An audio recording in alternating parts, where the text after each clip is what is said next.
So when we want to perform an arithmetic operation, there we are going to use the arithmetic operators. Relational in the sense what?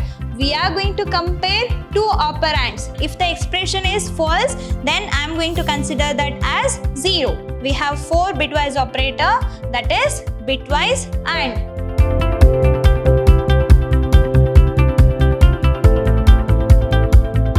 Hello everybody, welcome back to the session 3 on 7th chapter, that is Introduction to C++. I am Rohini, lecturer, Department of Computer Science, Vidyashram Pre-University College, Mysuru. In my last session, we learnt about what is constant, and along with that we had a discussion regarding the operator. So when it comes to the constant, there we have several types, that is integer constant is there, and floating point constant is there, and we have a character constant, then we have a string constant.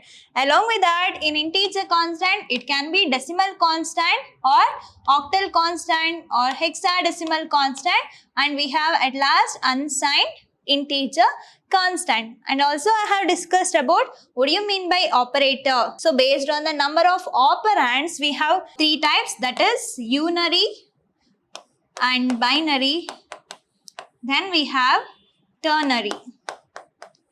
So ternary operator is also called as conditional operator. So ternary operator is also called conditional operator. So in today's session, let me work with binary operator. So in our last session, we learnt about what is unary operator and what are the operator which comes under unary. So in today's session, we are going to learn about the binary operators. Then which are the binary operators that we have?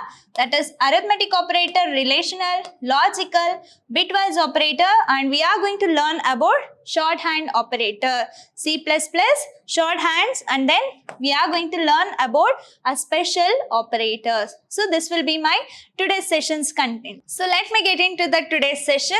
So here we have a binary operator. So already we know what is unary operator. Then what about this binary? When it comes to unary, there we have only one operand. So based on that operand, we are going to perform some of the mathematical and logical operation. But when it comes to the binary operators, here the binary operators are those operators that operate on 2 operands. Very important. So if I want to perform any binary operation, that means if I want to perform any one of the operations, then it has to work with 2 operands. I am going to use an operator with 2 operands. Then that kind of things are known as what? Binary operators. So they are arithmetic, relational, logical, bitwise and assignment operators. So which are the operators which comes under binary? That is arithmetic, relational, logical, bitwise and assignment operators. So let me move on to the first one, that is arithmetic operator. As the name indicate, arithmetic. So those are the basic things. So when we want to perform an arithmetic operation, there we are going to use the arithmetic operators. So arithmetic operators are used to perform the basic arithmetic operations. So which are the basic arithmetic operations we have? We have addition, subtraction, multiplication and division.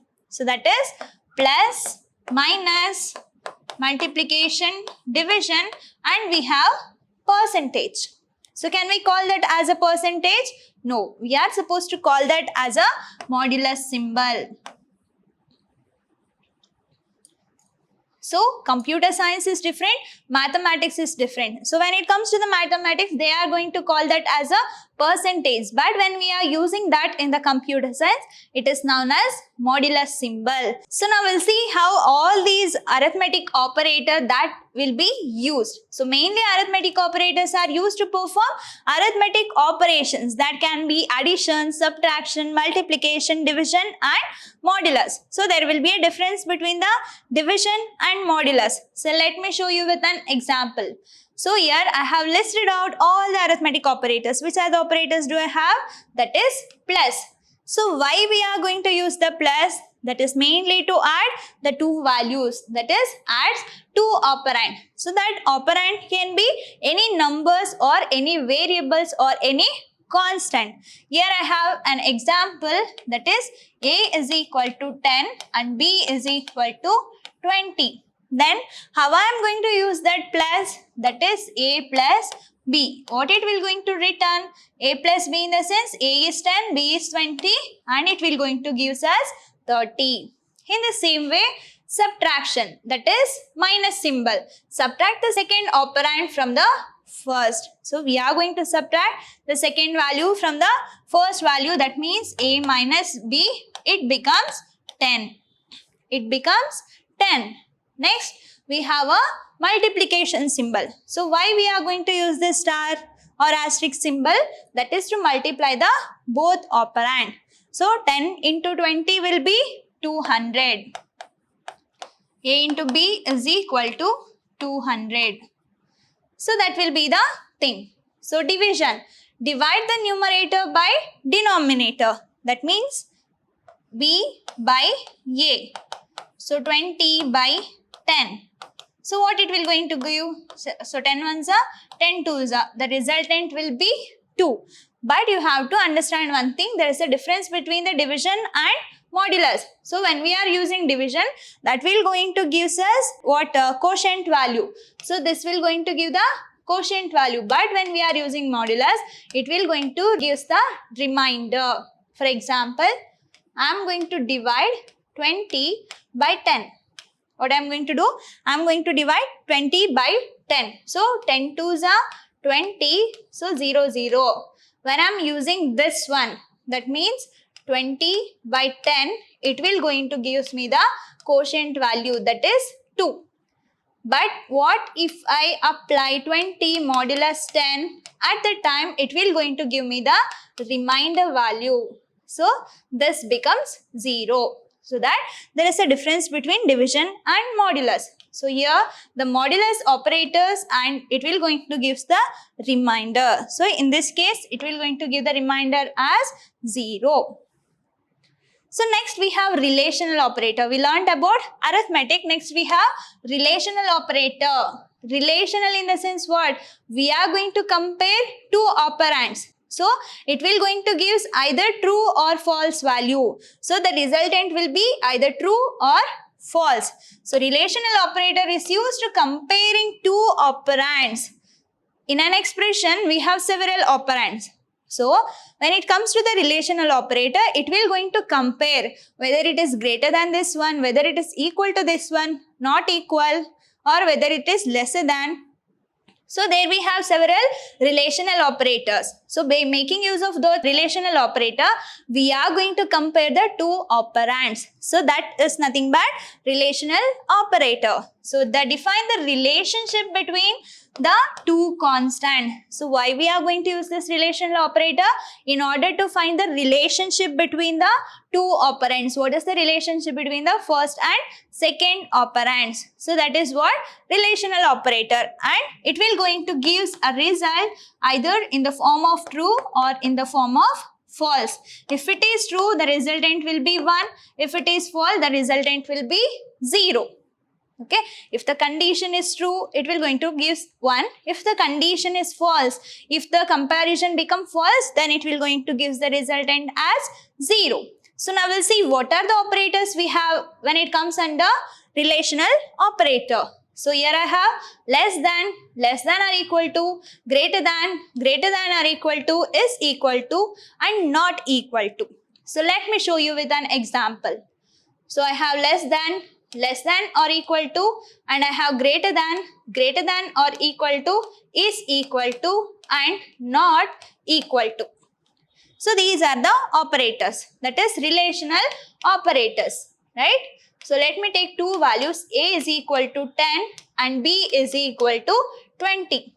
So what I told, if the condition is true, then the resultant will be 1. If the condition is false, then the resultant will be 0. So it will going to give us either true or false value. Let me check.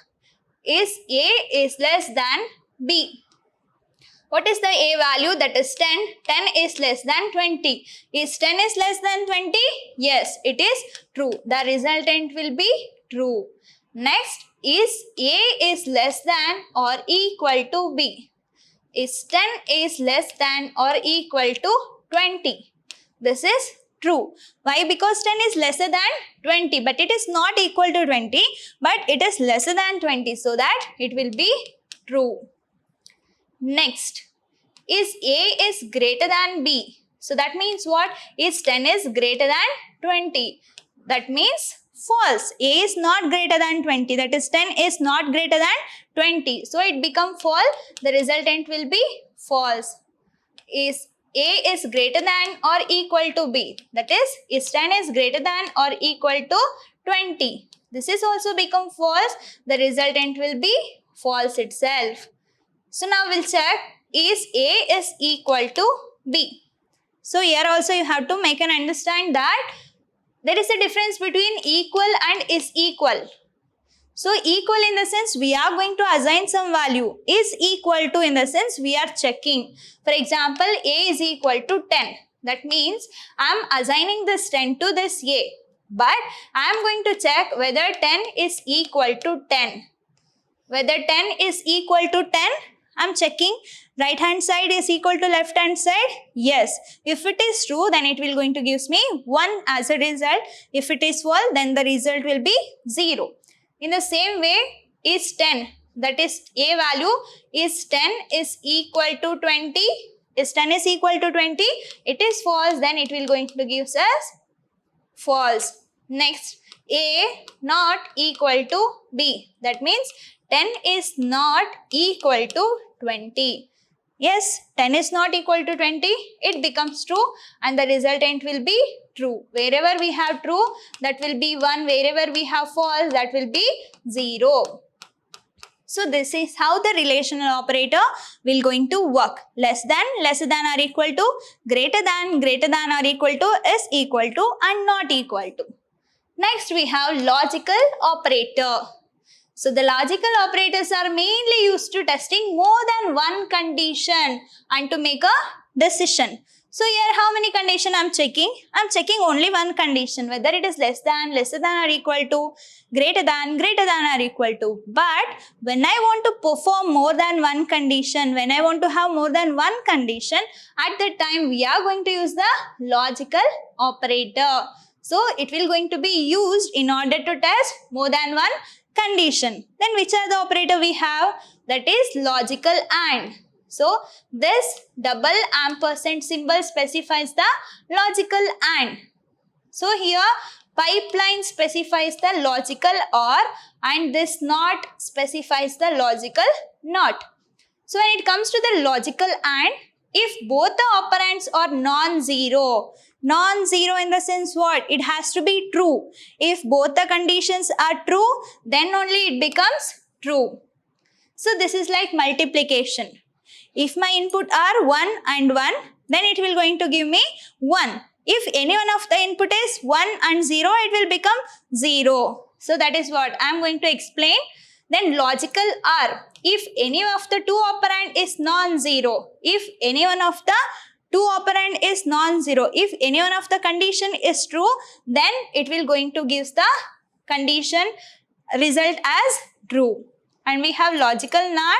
If the condition is true, then the logical NOT operator will make it false. If my input is 0, then the output will be 1. If my input is 1, then the output will be 0. So now let me show you how this logical AND and logical OR will going to work. Remember one thing, if any one of the condition is false, then logical AND result will be false. If both the conditions are true, then the condition will become true. That will be in the case of logical AND. So let me take 4 combination 0, 0. So 0 in the sense false and 1 in the sense true. Okay. So 0 indicates false and 1 indicates true. So here the two operands will be an expression. If the expression is true, then I am going to take the expression as a 1. If the expression is false, then I am going to consider that as 0. So 0, 0, 0, 1, 1, 0 and 1, 1. So what I told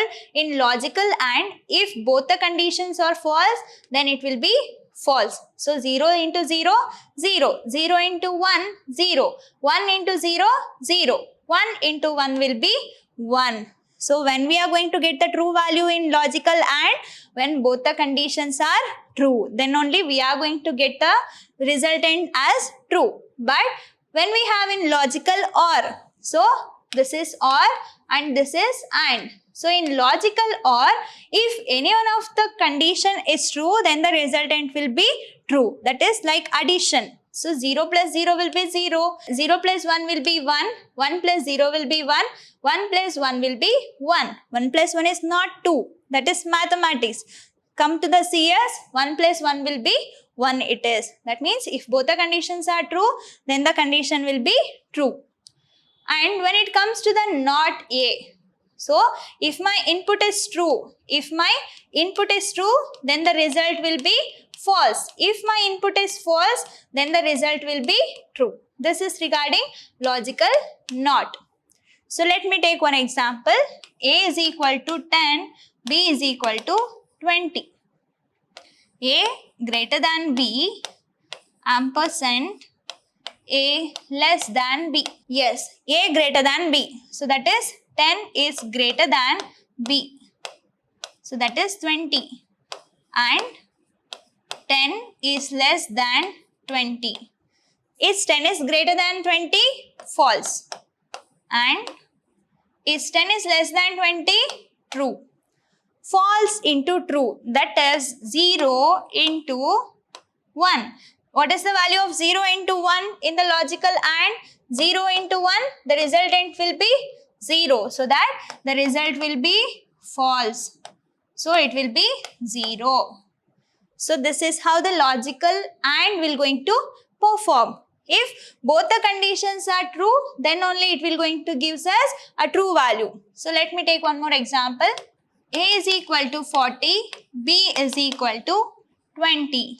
A is greater than B, ampersand, B is less than A. A is greater than B. So what we have in A, that is 40 greater than 20 and B is 20 and less than 40. So 40 is greater than 20, true, and 20 is less than 40, true. When we have both true and true, the resultant will be true. So this is how the logical and will going to work. So let me show with logical OR. So now we'll see with this logical OR. When we are going to get the true value in logical OR, when any one of the condition is true, then only we are going to get the true value. So let me do it. A greater than B or A greater than B again. So here A is 40, 40 is greater than 20, or again I have the same condition. 40 is greater than 20, yes, true, and 40 is greater than 20 is true. If both the conditions are true, it will be true. So let me take one more example. So here A is equal to 45, B is equal to 39. A is greater than or equal to B, or A is less than B. A is greater than or equal to B, that is 45 is greater than or equal to 39, logical OR, and 45 is less than 39. So is 45 is greater than or equal to 39? Yes, it is true. I have OR 45 is less than 39. Is it true? No, it is false. But we are using a logical OR. If any one of the condition or if any one of the operand is high, that is true, then the resultant will be true itself. So that the resultant will be true. That is 1 and 0. That is true and false. So this is how the logical OR will going to work. So now let me work with this logical NOT. So now let me work with this logical NOT. So already I have derived this logical OR. So here I am going to add this logical NOT. So when I derive all these logical OR operation, I will end up with a true value. But here I am taking the logical NOT. So the resultant become false here. If the answer is true, when I am using that logical NOT, this become false. If my answer is false, if I am using the logical NOT for that answer, then it becomes true. So next we have bitwise operators. So when it comes to the logical operators, there we are going to work with true and false scenario. But when it comes to the bitwise operator, here we are going to work with zeros and ones. So 0 is the one bit and 1 will be another bit. 0 in the sense false and 1 in the sense true. So this is about the bitwise operator. So this bitwise operator works on the bits, that is zeros and ones, and perform bit by bit operations. So bitwise operators are used in the bit level programming. When we are working with the computer in the level of machine level language, that is zeros and ones, then we are going to use this bitwise operators. Then which are the bitwise operator we have? We have 4 bitwise operator, that is bitwise AND. If I use the AND symbol twice, it is logical. But when I use this AND symbol only one time, that is bitwise AND. And we have pipeline, that is bitwise OR. And we have a bitwise exclusive OR. So here, what we are going to do? When it comes to the OR symbol or OR operation, there we are going to get an answer, that is 0, 0 is 0, 0, 1 is 1, 1, 0 will be 1 and 1, 1 will be 1. But when it comes to the bitwise OR, that means bitwise exclusive OR, at the time if both the inputs are same, then it will going to give the resultant as 0. That means A, B, and I have A exclusively or B. 0, 0, 0, 1, 1, 0, 1, 1. Here both the conditions are same, so it will be 0. Here the conditions are not same, so it will be 1. Conditions are not same, 1. Here both the conditions are same, that is 1, 1. The resultant will be 0. So this is what the difference between OR and exclusive OR. When both the conditions are same, then the resultant will be false. Otherwise, if any one of the inputs are differs, then the output will be true. So this is regarding the bitwise operators. And we have a complement. So if my input is true, the output will be false. That is exactly like the not operators. So bitwise AND, bitwise OR, bitwise exclusive OR, and we have bitwise complement. So here you can see the truth table of bitwise AND OR and exclusively OR. So A and B. So 0 into 0 will be 0, 0 into 1 is 0, 1 into 0 will be 0, 1 into 1 will be 1. That is regarding bitwise AND. In bitwise OR, 0 plus 0 will be 0, 0 plus 1 will be 1 and 1 plus 0 will be 1 and 1 plus 1 will be 1.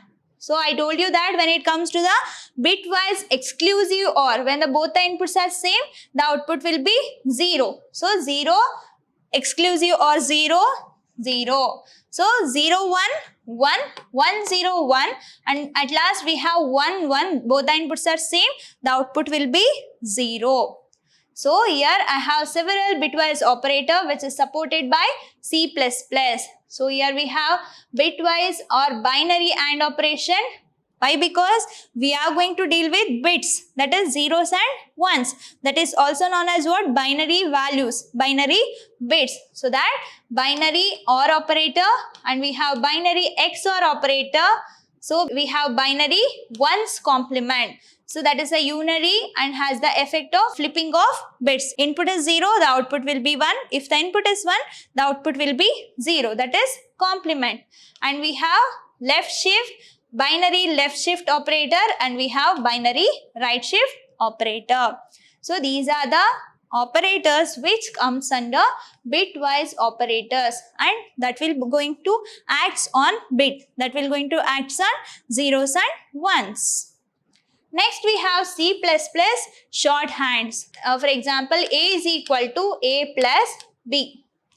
Instead of writing in this way, I can write it as A plus is equal to A plus is equal to B. This is also similar to A is equal to A plus B. One more example, A is equal to A minus B. I can write it as A minus is equal to B. So this is shorthand operator. To improve the efficiency of a program, we are going to use this shorthand operators. So that is C++ will going to offer shorthand operators in order to simplify the coding of a certain type of assignment statement. So assignment in the sense we are going to use equal symbol. So that is mainly for the assignment operations. So by making use of this assignment operator, we are going to simplify the coding of certain assignment operations. Then what will be the general structure? The syntax is variable and operator is equal to expression. That means here I have taken a variable called a and the operator is plus and I have used this equal symbol. The expression will be b. So this is also equal to a is equal to a plus b. For minus, a minus is equal to b, that is equal to a is equal to a minus b, and a multiplication is equal to b, it is equal to a is equal to a into b. So for the division, a divide is equal to b, it is also equal to a is equal to a divide b. For modulus, a modulus is equal to b, that is equal to a is equal to a modulus b. This is how the shorthand operator that we are going to write. So next we have an assignment operators. So we know that assignment in the sense what? Copying the content of one value to another variable. For that, which operator we are going to use? You are right, that is equal. So this is an assignment operator. Whatever the value is there on the right hand side, that will be copied to the left hand side. For that purpose, we are going to use this assignment operator. That is a is equal to 10. So what it means? I'm assigning this 10 to this variable called a. So if b is equal to 5.2, then I'm copying the content of this 5.2 to the variable called b. So this is how the assignment will going to happen. I can also copy the expression to the variable. So a plus b, that will be copied to a variable called c. Which operator I'm using? I'm using assignment operator. So that is equal symbol. So difference between equal and is equal. So this is assignment operator and this double equals is. So here we have a list of assignment operator which is supported by C++. So we have equal, in short, a is equal to b. So that is also equal to a is equal to b plus equals. How can we write this plus equals in short?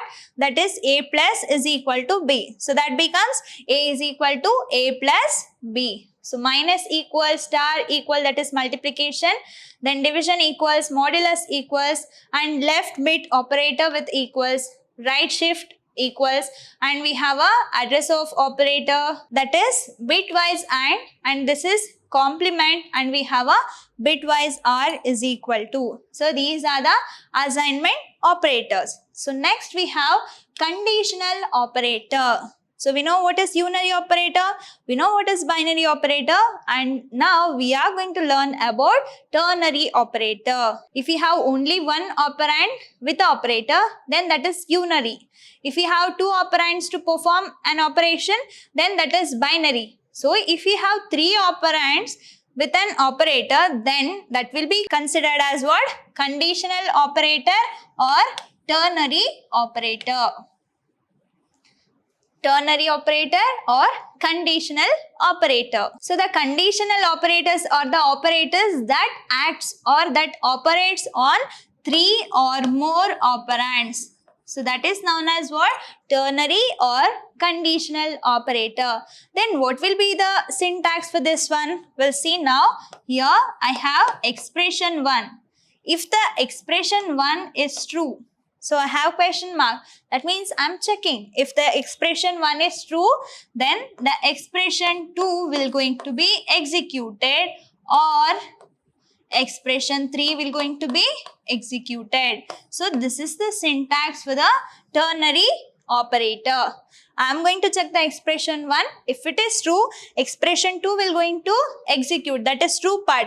If the condition become false, then the expression 3 will going to be performed. So let me check. A is equal to 10, B is equal to 20. So How I am going to write it in this one is A is greater than B. If this is true, then A will be the true value and B will be the false value. For that, A is nothing but what? 10. Is 10 is greater than 20. Is 10 is greater than 20? True or false? It is false. If it is false, then it will going to execute B as the result. So this is how this conditional operator or ternary operator will going to work. So this same example can be written in another way, that is A is greater than B. If it is greater than B, that means I am going to take large is equal to A or large is equal to B. So this is my expression. At last, I am going to use the semicolon. Yes. I am going to check whether 10 is greater than 20. Is 10 is greater than 20? No. So that means what? The large value is 20. So that becomes the large is equal to B. So that is the value of 20. So this is how this ternary operator or conditional operator will going to work. So the operator, we have question mark and colon that will going to operands on more than 3 operands. So that kind of conditional operator is also called as ternary operators. So now we'll see the next one, that is special operator. So this is also known as what? Other operators than the bitwise, unary and ternary. So here I have listed out several operators which will be treated as a special operators in C++. As of now, you just understand why this operator is used and what is the usage. But when you are starting with your programming, at the time you are supposed to use all these operators in your program as per the need. So here we have a size of operator. So what is it? That is size of operator. So within that parenthesis, I have to take any one of the variable. So that will going to give me the size of that variable. For example, if I am going to declare int A. So what is the size of the integer? It can be either 2 bytes or a 4 bytes. That will be based on the type of processor. So at that time, what it will going to return? Either 2 byte or 4 byte. So size of A is type of integer. For that purpose, we are going to use this size of operator. That is, it is a unary operator which is used in order to find the size of a data type. Next we have comma. So when we are working with program, so there may have more than one variables in my program. In order to make a separation, I am going to use that comma operator, that is A comma B comma C. Int A comma B comma C. In order to make a separation between one variable to another variable, we are going to use that comma. So these operators are used linking related expression together. So that means what? It is linking that A, B, C. 3 variables are same type of this integer. To make a link between the variables, we are going to use the comma operator, and I have a dot operator and arrow operator. So why we are going to use this dot operator? This is a member operator, and that is used to reference individual members of the classes. So we have a concept called objects and classes. There we are going to have the data members and member function. In order to access those data members and member function, we are going to use the dot operators. So that comes under structures, unions. That means we are going to use dot and arrow operator in the concept of classes, structures and unions. So next we have cast. So this operator will going to do the casting of conversion of one data type to another data type. So conversion of one data type to another data type, we are going to use the cast operator, and we have this address of operator. So that will going to return the address of variable. For example, %A. When I am creating this int A, at the time somewhere in the memory space some address will going to be located. For example, A is equal to 1001. So this is imaginary, 1001. So when I am using this %A, it will going to return the address of this variable A, where it is located in the memory location. That is what we are going to use, and operator, that is address of. So next we have star, that is pointer operator, that will going to point to a particular variable in the program. So these are the special operators that we have in the C++. It's all about today's session. In my next session, we are going to learn about the precedence of operator. So till now, I have discussed so many operators, right? So which is most prioritized and which has more weightage, that is about precedence of an operator, and we are going to learn about the type conversion, how the type conversion, that means how the data type conversion will going to be happen. Along with that, I am going to discuss about structure of C++ program, how the structure of C++ program should be. I hope you all understood with today's session. Let me meet you in the next session. Until that, keep learning, keep on growing. Thank you.